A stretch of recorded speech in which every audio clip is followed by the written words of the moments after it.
Bueno, hoy estuvimos con un empresario muy teso, además un amigo, Sebastián Garcés, fundador de Boato Hotel, por ejemplo, entre muchos otros proyectos. De hecho, él se define como esa persona que hace que las cosas pasen.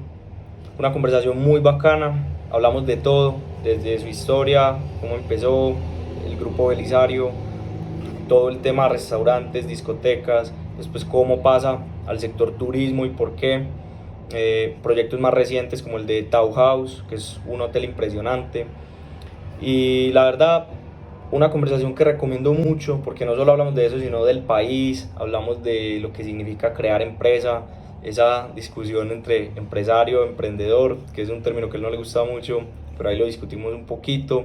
En fin, vale mucho la pena escuchar la historia de una persona que, como él dice, ha hecho que tantas cosas pasen, no solamente para él, sino para sus inversionistas, sus socios y todos los empleos que genera. Entonces, no se lo pierdan. Esto es la historia detrás de Sebastián Garcés.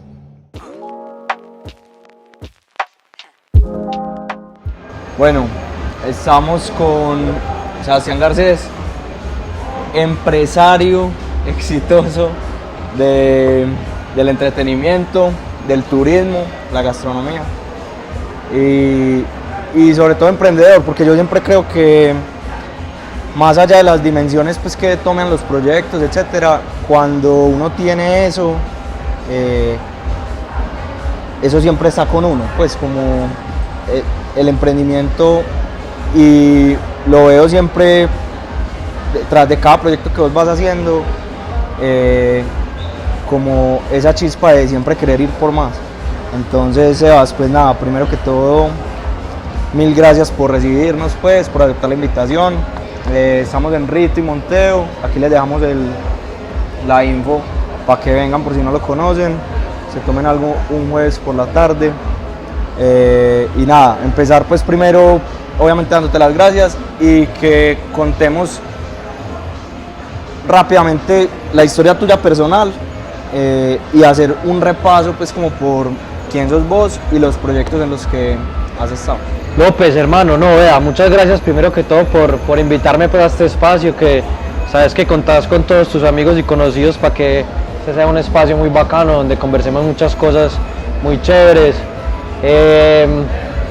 No vamos a comenzar peleando, pero ese tema de emprendedor siempre ha sido problemático en mi cabeza y he venido como tratando de alinearme con eso y hacer las paces con ese cuento, porque ahorita lo conversaremos más a fondo, pero siempre he tenido muchas dudas al respecto. Gracias a vos pues por disponer este espacio y espero que conversemos cosas bacanas y que puedan alimentar como a los que nos vean y nos escuchen. Seguro que así va a ser. Te cuento rápidamente cuál es como el objetivo de nosotros con este tipo de espacios.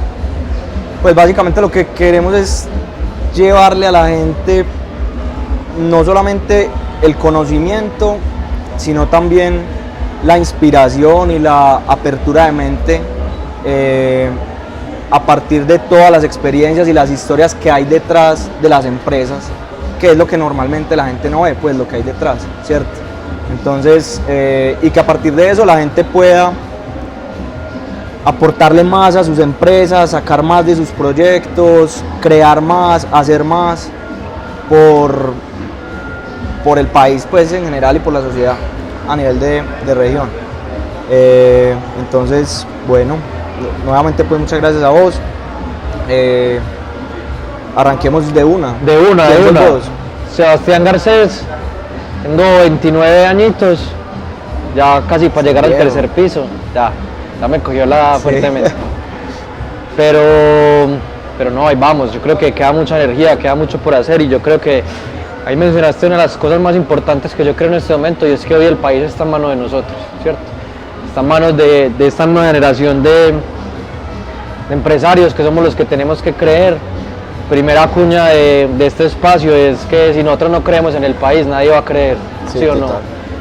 Ya los papás de nosotros están en otro cuento, los abuelos más que todo, y ya nos toca a nosotros construir una nueva Colombia, construir pues un nuevo escenario empresarial alrededor de todo lo que está pasando, y yo creo que somos hoy nosotros los que más tenemos que creer, los que más esperanza le tenemos que dar como a todo el sector empresarial en el país, porque además hemos sido muy afortunados por la educación que hemos tenido, por las condiciones en las que hemos crecido, y yo creo que hoy cargamos nosotros a espaldas lo que viene, ¿cierto? Lo que viene, pase lo que pase, quien sea el presidente, yo creo que hoy nos toca eso a nosotros. De acuerdo. Sebas, vámonos hacia atrás, digamos, en el tiempo, a tus inicios pues como empresario, y a lo que ha sido pues tu carrera, corta o larga ya es subjetivo, pero vos sos abogado, terminaste la universidad y nunca ejerciste, pero Ejercí como abogado. empezaste. Sabía desde muy temprano en la carrera que no quería ejercer como abogado, pero entendí que las herramientas que me iba a dar el derecho y las herramientas que estaba adquiriendo en ese momento iban a ser vitales como para lo que seguía. Yo creo que desde muy chiquito tuve muy claro como cuál era el camino. Si vos me preguntas hoy, antes de volvernos como a eso, ¿qué es lo que haces vos? Técnicamente lo tendría que describir como un estructurador y desarrollador de proyectos del sector de hospitality, eso es hoteles, restaurantes, discotecas, mucho más dedicado desde hace más o menos 1 año y medio, 2 a los hoteles, que creemos ya firmemente en que el turismo va a ser un motor de desarrollo del país, y que estoy enfocado netamente en este momento a trabajar en eso. Pero digamos que más coloquialmente, siempre he creído que yo lo que hago es hacer que las cosas pasen, ¿cierto? O sea, hacer que las cosas pasen, apuntarle a que los sueños se hagan realidad, y yo creo que principalmente a eso es a lo que me he dedicado durante los últimos años. Creo que yo empecé con este cuento muy chiquito, o sea, para los 17 años. Obviamente, como todos los que nos ha gustado la plata y los que nos han gustado las cosas, en el colegio vendía hasta medias, o sea, gomitas, CDs de reggaetón, trabajos, todo lo que te puedas imaginar. Ya después de la universidad, creo que muy joven, empecé como a estructurar proyectos y a tener muy claro como para dónde iba, sobre todo en el sector del entretenimiento. Empezamos a hacer eventos, hicimos eventos bastante grandes aquí en la ciudad, un grupo de 3 pelados que querían hacer plata, aprender, y digamos que ahí se empezó como a marcar como hacia dónde iba yo, y yo creo que no fue muy buscado, fue todo como muy orgánico, o sea, una cosa se fue dando tras la otra, empezamos a hacer eventos, empezamos a conocer gente de este mundo, después creo que estamos haciendo un buen trabajo, entonces me llamó pues digamos como todo el grupo estructurador del grupo Belisario, pues que es un grupo de entretenimiento muy conocido aquí en Medellín, y estructuramos y montamos lo que hoy es Belisario y todo lo que es Grupo Belisario. Con ellos pues muy agradecido, porque yo ahí tenía 22, 23 años y aprendí de empresarios pues muy tesos de la ciudad, del sector del entretenimiento en ese momento, y digamos que ahí todo se fue dando como muy rápido. Pasé después a tener una agencia de publicidad y de marketing que después vendí, aprendí un montón de ese mundo.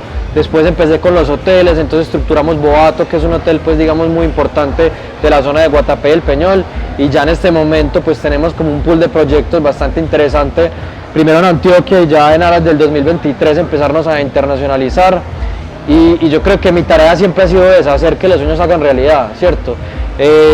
Yo creo que nunca he tenido como el empuje desde cero para decir quiero hacer esto, sino que normalmente alguien me ha cogido y me ha dicho, hey, vení, Garza, a mí me dicen Garza pues como para los que no saben, tengo una casa, tengo un lote, tengo esto y no sé qué quiero hacer. Entonces esa ha sido mi tarea. Yo creo que sí sé qué querés hacer, o yo creo que sí sé qué podemos hacer, entonces hagamos esto, hagámoslo así, empecemos a estructurar un proyecto, a hacer un modelo, de alguna manera ver lo que de pronto esa persona no estaba viendo, o el potencial que otros no veían en lo que se podría materializar en ese espacio. Yo creo que la mayoría sí lo han visto, y aquí viene uno de los temas que yo creo que he sido como más coherente los últimos 10 años hablándole a todo el mundo, y es que yo no creo que yo sea ni muy inteligente, ni un gran empresario, ni demasiado brillante para las cosas que hago. Yo creo que muy chiquito entendí algo que yo creo que es fundamental, y es una recomendación para todo el mundo que está en esto, y es: todos estamos cagados de miedo para dar el salto a montar una empresa, a montar un proyecto, a montar un negocio, ¿cierto? Y yo creo que ese miedo genera 2 cosas. Uno, ese miedo te paraliza y te quedas pensando y sufrís una parálisis por análisis de cómo lo hago, cuándo lo hago, qué plata necesito, ¿cierto? Total. O lo que yo he hecho, y es que el miedo antes me ha alimentado. Y cuando yo estoy muy asustado, cuando me da mucho miedo a hacer algo, ese miedo es un miedo que me moviliza, ¿cierto? Y es, vamos a hacer Rito y Monteo. Esta historia es súper interesante, la historia de Rito y Monteo es una historia espectacular porque Rito y Monteo se gestó en la mitad de la pandemia y yo hoy estoy más agradecido con los inversionistas que con nadie porque el miedo que había en ese momento en el mundo va a cambiar la vida, van a cambiar las interacciones, se va a acabar la rumba, se van a acabar los espacios donde todo el mundo se reúne. A mí ese miedo me movilizó y me dijo, salga hoy de la casa, salga hoy a buscar una casa en Provenza, la zona rosa de Medellín, salga hoy a correr un riesgo gigante cuando todo el mundo se está recogiendo, cuando todo el mundo está quebrado y cojo una casa, recojo un montón de inversión y monte un proyecto con un miedo que me está movilizando, ¿cierto? Y no dejé que me paralizara, sino que salí a buscar cosas en el momento que todo el mundo estaba quieto. Entonces, hoy Rito y Monteo y Luno, que es el vecino, son dos proyectos hijos de un miedo que movilizó y no que paralizó, ¿cierto? Entonces yo creo que esa es una de las primeras cosas muy importantes como alrededor de montar empresa. Hagamos ese recorrido, digamos, de Belisario, ¿cómo pasaste y cómo diste el salto al tema turismo? Y de dónde sale la idea, cómo nace Boato como lo conocemos hoy. Boato, yo lo que le digo a todo el mundo es que yo creo que yo no voy buscando los proyectos, sino que los proyectos como que me van encontrando. Y es un proceso súper natural, es un proceso que yo creo que a veces es como muy inexplicable desde el punto de vista racional. Boato llegó a mi vida porque es que yo no lo busqué, yo nunca pensé que yo iba a empezar a trabajar en el sector de la hotelería en un momento en el que yo había acabado de vender la agencia de publicidad, quien era mi ex socia en ese momento, y había acabado de vender mi participación completa en Belisario. O sea, yo había salido de ambos, tenía 25, 26 años más o menos, y no sabía qué quería hacer. Estaba en un momento que yo decía, no sé qué quiero hacer, soy abogado, tengo algunas habilidades interesantes, por mi cabeza pasó muchas veces, vamos a buscar un trabajo en el GEA, vamos a buscar un trabajo en una empresa grande, como para tener mucha estabilidad, para tener mucha tranquilidad financiera, porque ya veía a todos mis amigos ya con unos cargos interesantes, en empresas bacanas y muy estables, y yo era como mes a mes sufriendo y pensando en qué iba a pasar el siguiente mes. Y un día estaba sentado en la oficina de un amigo, ya después de haber vendido, desempleado y sin proyectos. Yo no estaba haciendo nada, yo pensaba darme unos 6 o 7 meses sabáticos porque estaba trabajando más o menos desde los 19, 20 años sin parar, estudiando y trabajando al tiempo en muchas cosas. Y sentado en una oficina, llegó el papá de un amigo y me dijo, tengo un lote y quiero hacer un hotel con unos carritos que se muevan. ¿Vos te le medís? Yo no tengo nada para hacer, no sé nada de hotelería, pero yo me le mido, no tengo ni idea, vamos a ver.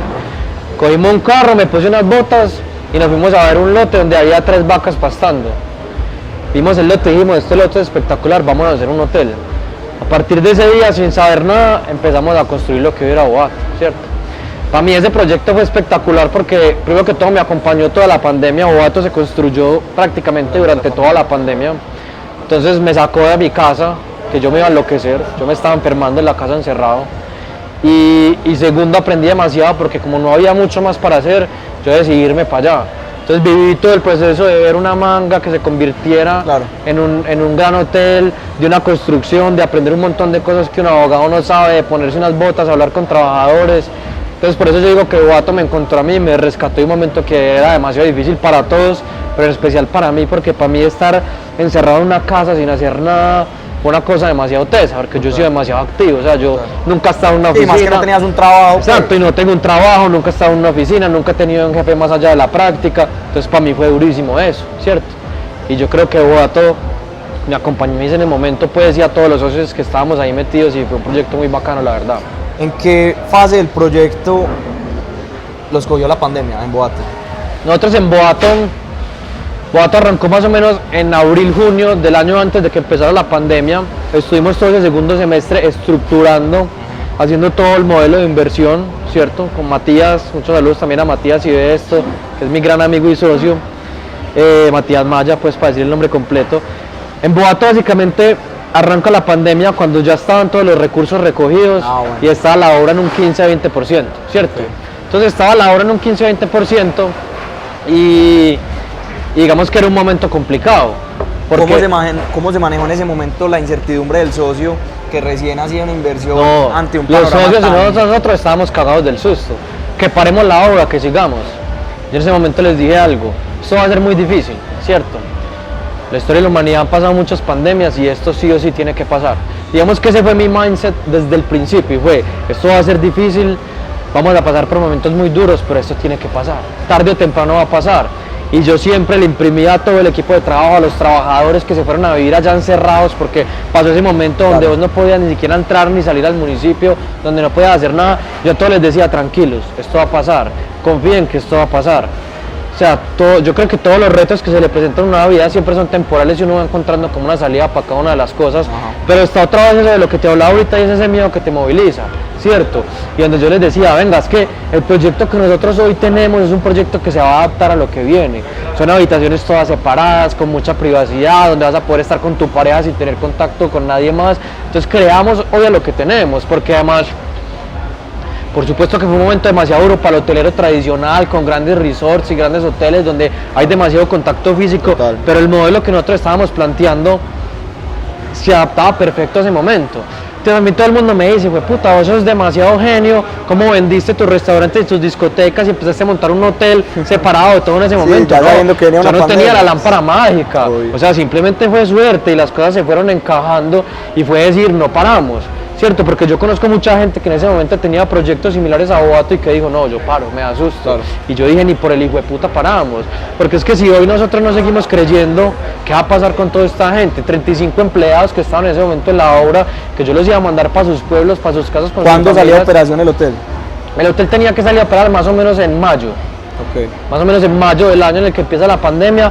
Esa operación se retrasó más o menos 4 o 5 meses, okay, porque además la obra se puso lenta, claro, por temas de abastecimiento, por un montón de... O sea, era complejo todo lo que estaba pasando, pero nosotros más o menos en agosto, septiembre, cuando empezaron a quitar como la cuarentena estricta, sí, cuando empezó como a volverse un poquito más laxo el tema, salimos a operación y hoy el éxito de Boato para mí está estrechamente ligado a eso. O sea, nosotros salimos exactamente en el momento que era, claro, a pesar de que es un proyecto innovador, de que es un proyecto que de pronto deconstruye un poquito como ese imaginario alrededor del glamping y alrededor del turismo que se estaba posicionando en ese momento en Colombia. Sí. Yo creo que lo que pasa es que la gente encuentra una opción donde puede ir a pasear, puede salir de la casa, sí, restaurantes cerrados, discotecas cerradas, tengo un espacio para compartir con mi familia, con mi pareja, alejado de todo el mundo. Claro.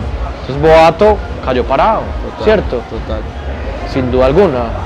Sabes, yo siento, y yo creo que en esto coincidimos, sé que en esto coincidimos, que se tiende a asociar el emprendimiento o al emprendedor con el que crea una startup, el nuevo Rappi, el nuevo Uber, el nuevo, en fin, y siento pues que se romantiza mucho ese cuento. Yo veo que vos sos una persona que ha estado involucrado en modelos de negocio tradicionales, restaurantes, bares, discotecas, hoteles han existido pues hace muchas décadas. ¿Cómo se hace para innovar? ¿Cómo se hace para presentar propuestas diferentes sobre modelos de negocio ya existentes, tradicionales, y sobre todo para predecir o acertar en cuanto a la respuesta del mercado? Yo creo que pues ahí tocas como dos palabras que para mí son muy tesas y muy importantes en este momento en general para el empresario, y es emprendimiento e innovación, ¿cierto? Yo a todo el mundo le digo, está bien la mentalidad de emprendedor, está bien como todo ese imaginario que se está construyendo, pero yo quisiera, y con la gente que converso a la mayoría les digo, venga, no quiera ser un emprendedor, quiera ser un empresario. Claro. ¿Cierto? Y hay diferencias sustanciales entre una cosa y la otra. Ambos generan empleo, ambos creo que son importantes para el sistema económico, pero yo creo que todos debemos apuntarles a ser empresarios, ¿cierto? Yo vengo de una mentalidad donde la innovación es muy importante y donde estamos moviendo el mundo. O sea, yo creo que hoy dentro de la hotelería lo que estamos haciendo con el grupo de trabajo que tenemos hoy es muy importante, y estamos como moviendo como el palo de limones para ver qué cae, porque hoy yo creo que nadie tiene en su portafolio de proyectos tantos proyectos como nosotros, y digamos tan innovadores, si lo queremos llamar así. pero yo sigo diciendo, es que es el mismo negocio, ¿cierto? Y yo creo que innovar no solamente es inventar el iPhone y cambiar la forma en que la Exacto. gente se comunica, ¿cierto? Porque eso es volverlo demasiado idílico, es volverlo por allá arriba y parece demasiado inalcanzable porque ya todo el mundo quiere ser Uber, ya todo el mundo quiere ser Rappi, ya todo el mundo quiere cambiar todo lo que está pasando en su entorno, ¿cierto?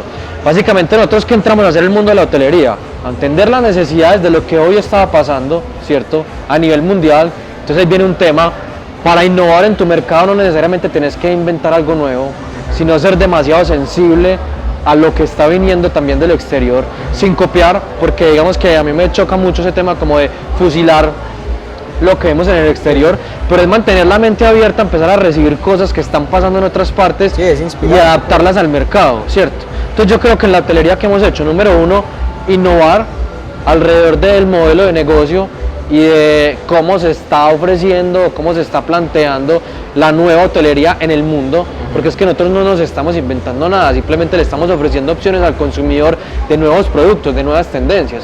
Entonces yo creo que ahí todo lo que tiene que ver con tendencias y call hunting se vuelve fundamental para el tema de innovación, ¿cierto? Claro. O sea, yo creo que esas dos vertientes dentro de la investigación de una empresa son muy importantes.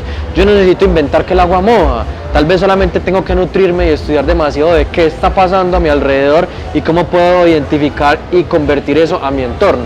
Total. ¿Sí o no? Y segundo, creo que la hotelería la hemos impactado muy fuerte a través de los modelos de financiación, ¿cierto? Hoy nosotros estamos brindándole la oportunidad a muchos inversionistas que de otra manera, si no fuera por nuestros vehículos de inversión, no podrían participar de proyectos Claro, de este estilo. total. ¿Sí o no? Que ahí viene un Porque el tema muy músculo importante, sería, porque, pues, porque es que esta industria se ha caracterizado históricamente por necesitar un músculo financiero demasiado Por grande. estar, ¿Sí o no? digamos, reunida alrededor de unos jugadores grandes y multinacionales O sea, principalmente.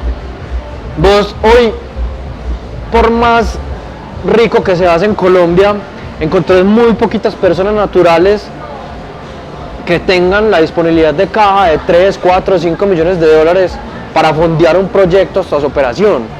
Es mucha plata, ¿sí o no? Colombia nunca se ha caracterizado por ser un mercado muy bueno en donde un banco o la banca tradicional te preste recursos en un proyecto que es 100% riesgoso, ¿sí o no?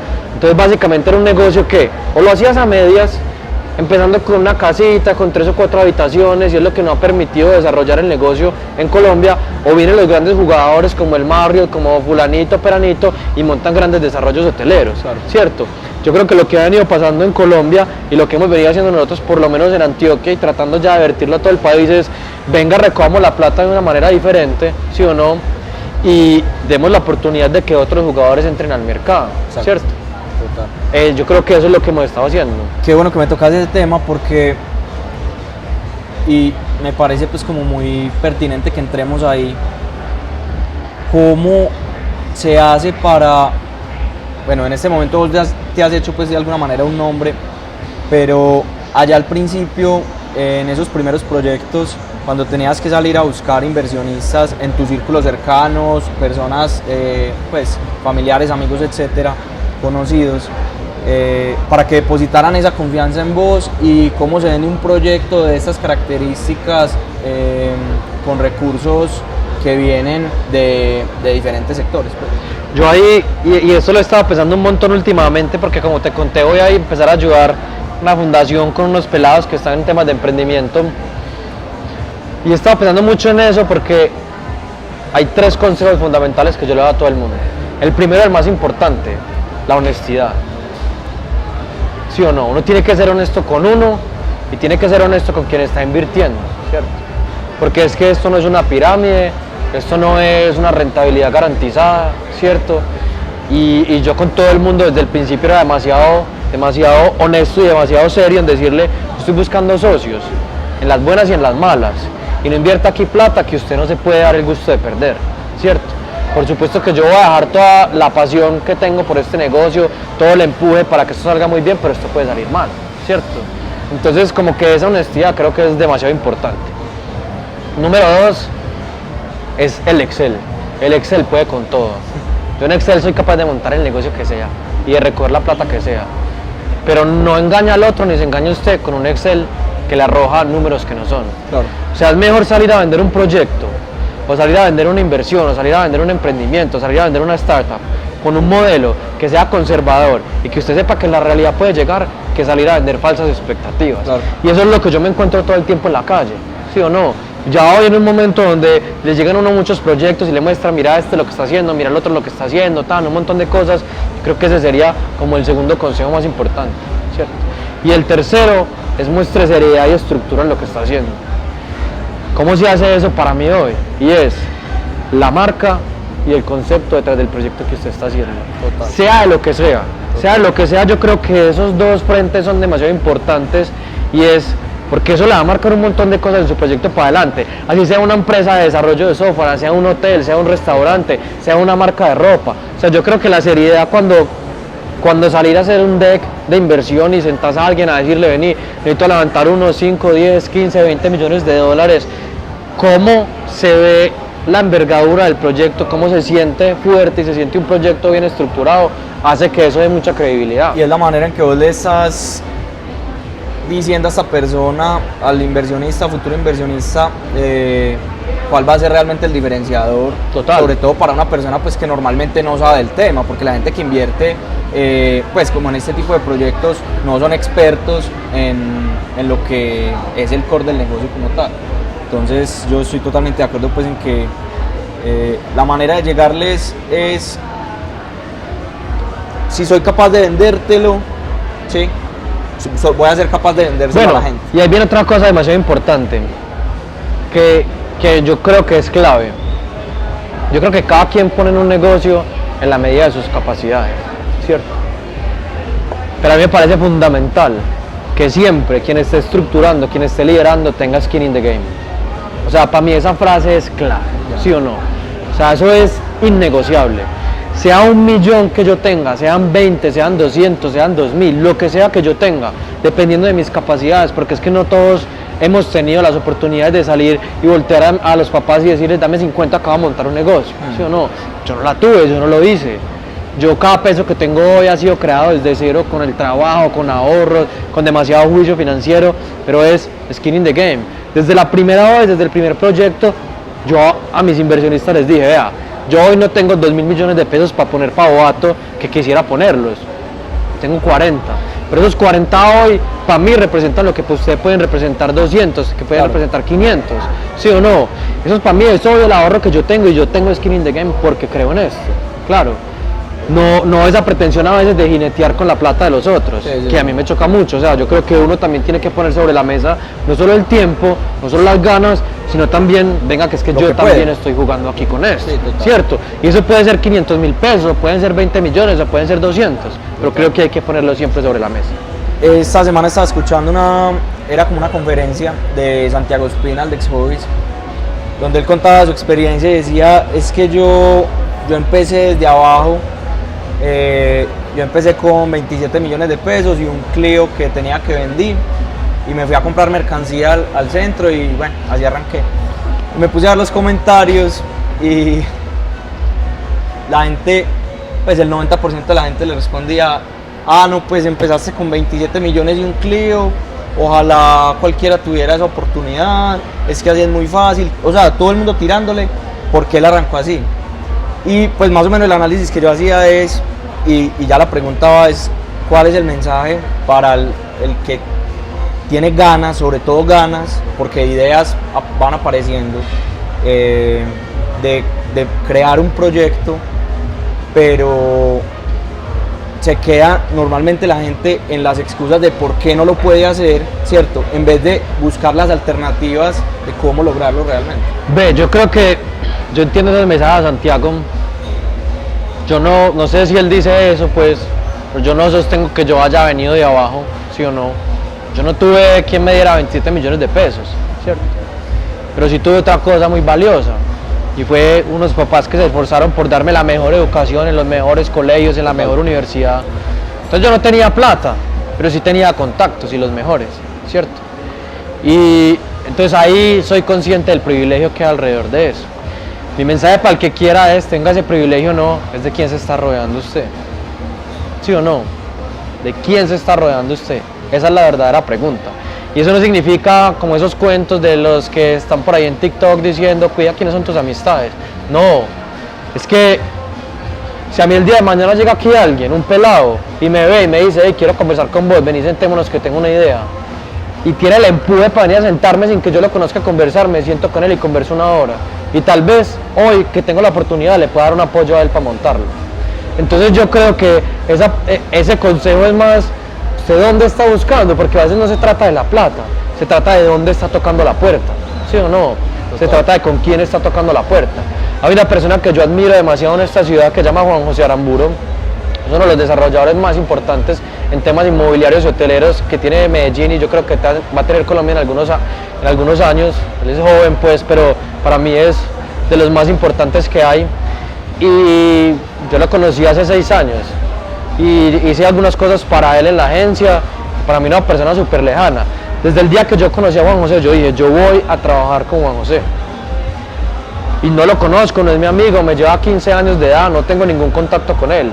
Y simplemente me le acerqué, y cada que lo veía lo saludaba, cada que podía le contaba algo, lo seguí en redes sociales, le empecé a conversar, empecé a crear una relación con él, preguntándole, diciéndole de 2 mundos diferentes, o sea, Juan José es una persona con una carrera muy larga, y hoy tengo el orgullo de decir que Juan José es mi socio en un hotel.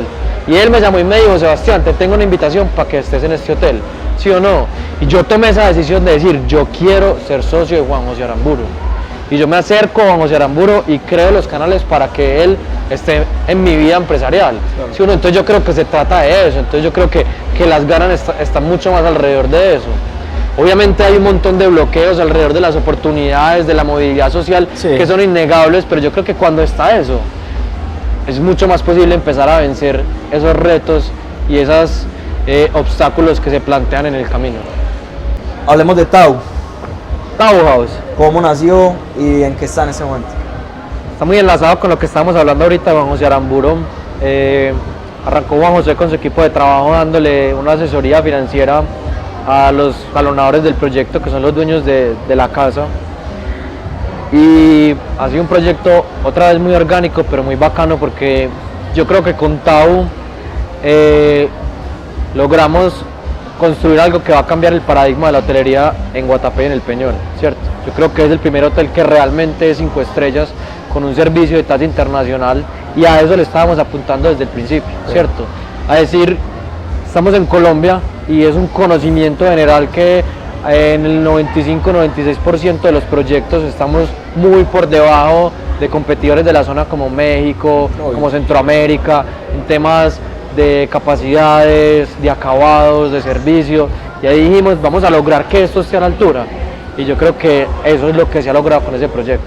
Digamos que hay un cariño muy de fondo con eso, porque además yo siento que Tau, para mí como Sebastián Garcés, fue el primer proyecto donde entra uno como a jugar en las grandes ligas, ¿cierto? Porque pues con toda la humildad del mundo, pero también con toda la certeza de lo que construimos, yo creo que hoy ese es uno de los proyectos top en Colombia. O sea, yo siento que Tau House puede ser en todo lo que es como proyecto top 10 de hotelería en este momento en Colombia. Okay. Como en la nueva generación de hotelería, pues, porque por supuesto no puedes compararlo con un Hilton, pues, o con un hotel de ciudad, pues, 5 estrellas. ¿Hace cuánto está operando y cómo está, digamos, hoy por hoy la ocupación del proyecto? Primero que todo, la ocupación en Guatapé, en el Peñol, es una locura. Es una región que se ha desarrollado en temas de turismo muy aceleradamente, y hay problemas con las vías, ¿cierto? Entonces yo creo que ese ha sido un pico de botella para el desarrollo ya. Tau está operando hace 3 meses y hemos crecido mensualmente casi un 40% de ocupación mes tras mes, ¿cierto? Desde el primer mes estuvimos en punto de equilibrio y ya estamos rondando cifras cercanas al 65-70% de ocupación, que son cifras demasiado altas para el sector, ¿cierto? Un proyecto nuevo, pues. Y que garantizan el éxito de un proyecto, pues, hotelero en un lugar como esos. Total. El momento de mayor adversidad. El momento de mayor adversidad que yo he vivido, sin duda alguna, la pandemia, pero fue más personal que los negocios, ¿cierto? Sacando ese escenario que nos impacta negativamente a todos y que nos da durísimo, yo creo que los momentos de mayor adversidad que uno tiene cuando está haciendo empresa es en el segundo que uno deja de creer en uno mismo. En el momento que vos dejas de creer en lo que estás haciendo y te cuestionas y te miras al espejo y no confías en lo que sos y en lo que tenés, en ese momento se te derrumba todo. Total, se paraliza. Y llegan las nubes oscuras y te tapan todo y no ves salida y piensa uno que todo se acabó, ¿cierto? Y yo creo que todos los proyectos pasan por eso, o sea, Sí. todo el mundo me dice, no, es que todo te sale demasiado bien, todo va demasiado bien, pero es que, No es saben que lo la que hay gente detrás. solamente escucha la parte bonita de la historia, ¿cierto? La gente solamente escucha lo bueno, pero es que también hemos cometido muchos errores, también hemos quebrado negocios, también hemos tenido proyectos que no han salido, ¿sí o no? Yo creo que muchas veces eso ha pasado porque uno deja de creer en uno mismo y uno tiene que ser el primer fan de uno y levantarse todos los días. Yo a toda la gente que trabaja conmigo le digo esto y es: prepárese para lo peor, prepárese para la peor catástrofe. En los eventos yo siempre decía a todos: prepárese para que lo peor suceda, la pelea más grande, los borrachos más borrachos, La policía, el cierran despelote esto. más grande, pero levántese creyendo que esto va a ser lo mejor que va a pasar. Entonces hay como una estructura mental ahí de: estoy pensando en todas las cosas malas que pueden pasar, estoy preparado para enfrentarlas todas, pero al mismo tiempo me levanto creyendo que esto va a salir muy bien. Es que si yo no creo, ¿quién más? Total. Nadie. Total. El momento de mayor satisfacción. Un momento de mayor satisfacción: todos los días en los que se ha inaugurado un proyecto. Eso es como ver nacer un hijo. Claro. O sea, el día que yo estaba en Boato parado exactamente en el mismo punto donde antes había una vaca pastando y en ese momento estaba el clubhouse del hotel listo para recibir a los huéspedes. Sí. El día que yo estaba en Rito Club listos para la presentación de Bell, la inauguración, cuando ese sótano hacía un año ni siquiera existía. Para mí no existe satisfacción más grande que esa. Y hay otro que es muy teso porque es muy importante para los negocios y también es un consejo que lo da mucha gente, y es: uno no puede vivir pensando en el bolsillo del otro. Y es un consejo que yo le doy a todo el mundo. Hay una cosa que a mí no me gusta de la idiosincrasia paisa y está muy arraigada como al tema de la envidia, y es que si él está ganando 20, yo también tengo que ganar 20. Yo a todo el mundo le digo: ¿por qué? Si su negocio está planteado para ganar 3 y el otro está ganando 20, ¿cuál es el problema? Si usted ya se está ganando los 3 que se quería ganar. Yo nunca tengo problema con que el otro esté ganando, ¿sí o no? Entonces en muchos proyectos ha pasado que presupuestábamos que el inversionista tenía que ganar 1 o 2 y termina ganando 6.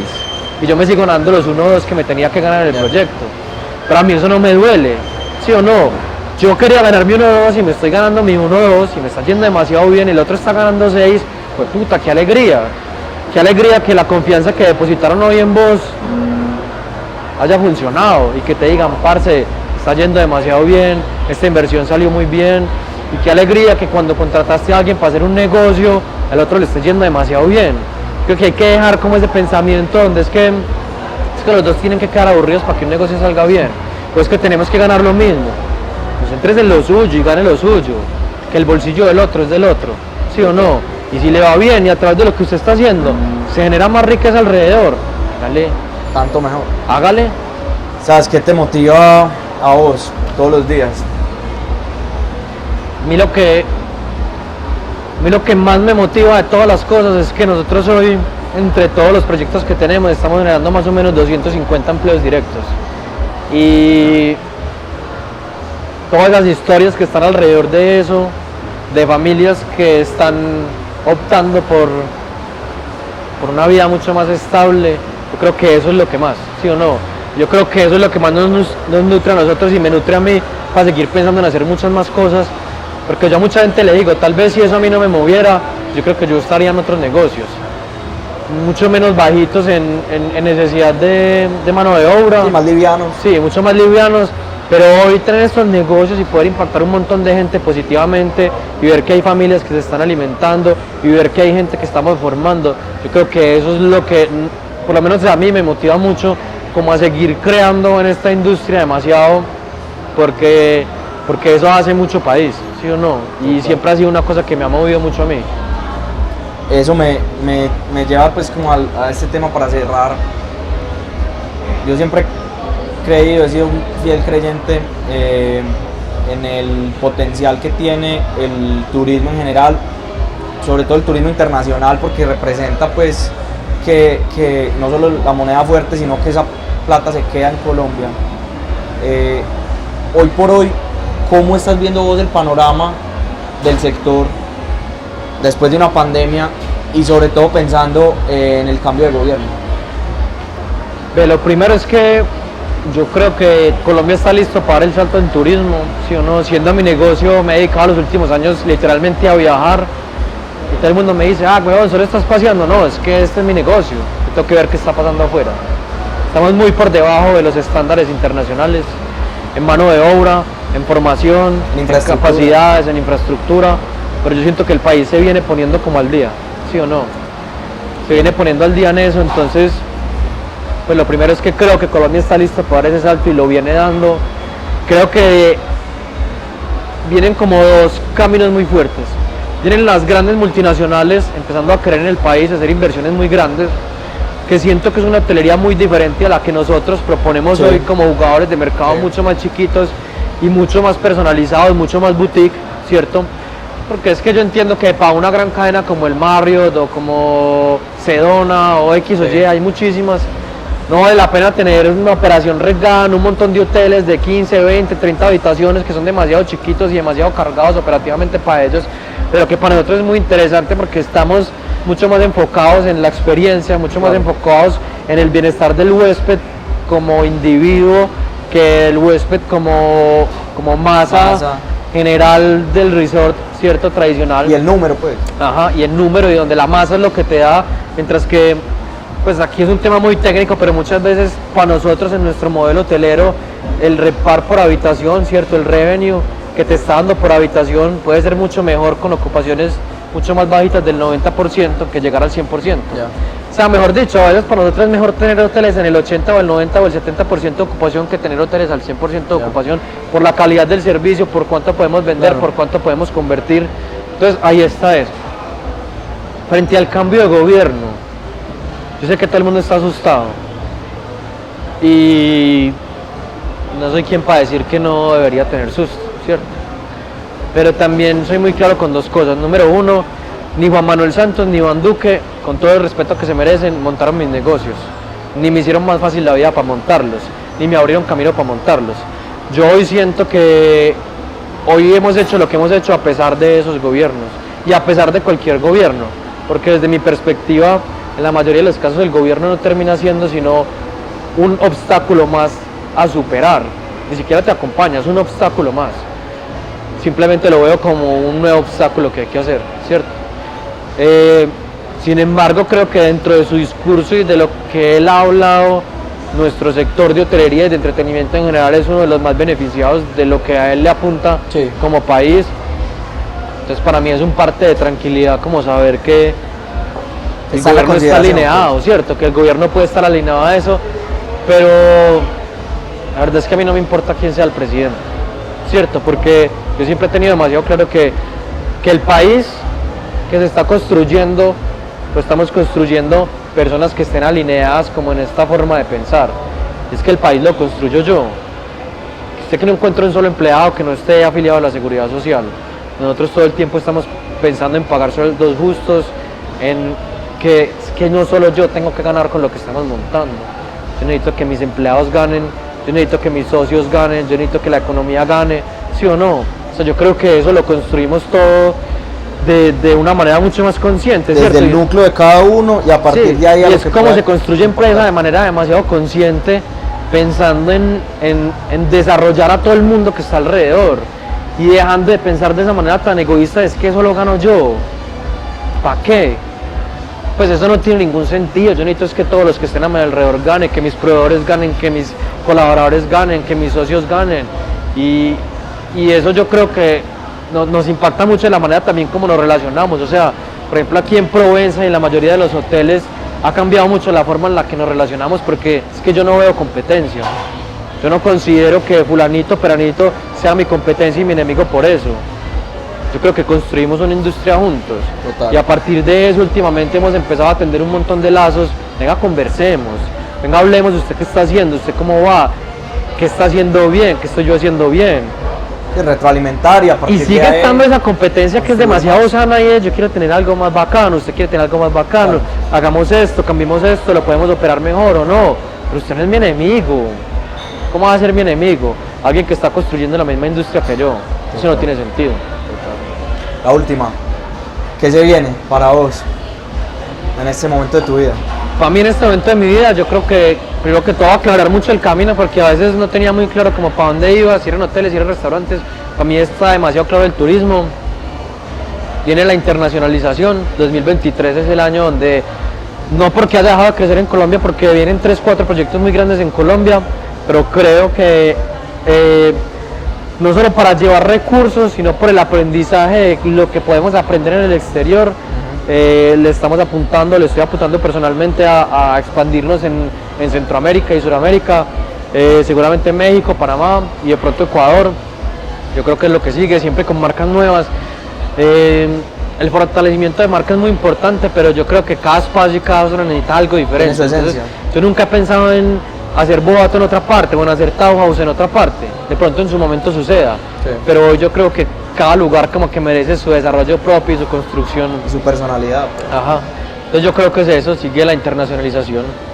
Sebas, mil gracias nuevamente pues también aquí a toda la gente de Rito que hoy nos atendió muy bien. Ojalá que se repita, que nos podamos seguir pues conversando una.